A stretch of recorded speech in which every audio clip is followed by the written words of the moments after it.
Hi, my name's Mark. I'm one of the pastors here at Trillium. This last week I've been practicing being dead. And I have to admit to you, I haven't done a really good job of it. I seem to have such a hard time to remember that I'm a dead person. Someone says something to me and I react to it, or someone does something, I react to it. In fact, I was at the Cambridge Mall a couple of days ago and this very attractive woman walked by me. And I forgot I was a dead man and I'm watching her go down the mall. I remember talking to an old guy one time, a really old guy, and asking him when an attractive woman walked by him, what would he do? And he looked at me with this kind of this kind of look on his face, and he's saying to me, I might be old, but I'm not dead. I look. And I look too, because I forget I'm dead. See, Jesus is calling us as his followers to react to life as if we were dead. Jesus himself has gone through the ritual of his own death at the Last Supper. That's a memorial service for his own death. In Gethsemane, he goes through the 5 stages of grief that Kubler-Ross wrote about back in the 60s. But usually we grieve for someone who's died, but Jesus is grieving for himself.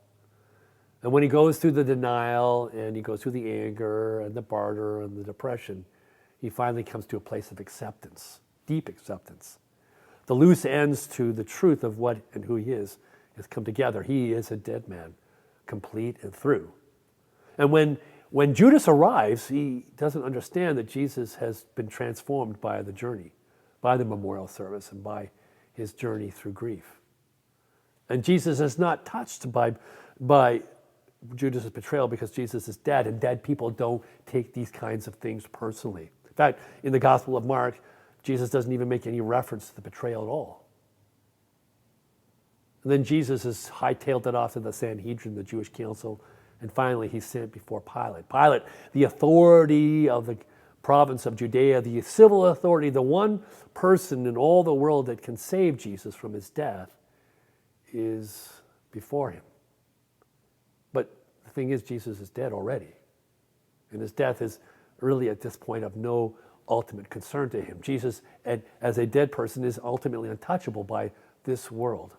Yet Pilate doesn't recognize this. He sees Jesus as a living person. He tries to barter, engage Jesus as if Jesus is alive. And he becomes frustrated by this encounter with Jesus. Nothing seems to be adding up right. Nothing he does seems to make any sense. I mean, he sees the evidence before him about Jesus' guilt. He sees the flimsy evidence. He understands that any normal person would be bartering for their freedom, would be protesting the injustice done to them, would be denying the charges.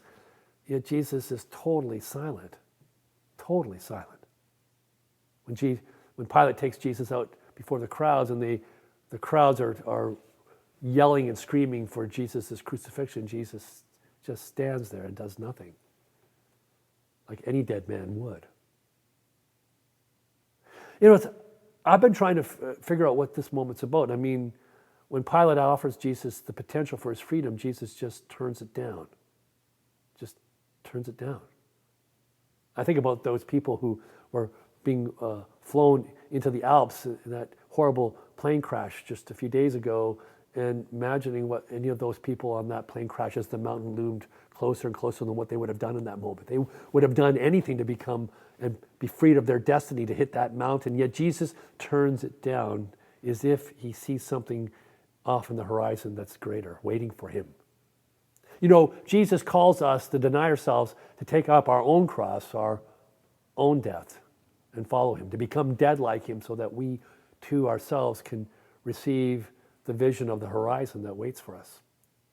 We're only a few days away, actually, before that horizon will come to be right in front of us. It will loom right before us in the miraculous unfolding of life beyond death and the resurrection. Maybe Jesus knows something that we need to know too. Perhaps he invites us to follow him so we could answer that question just as he does.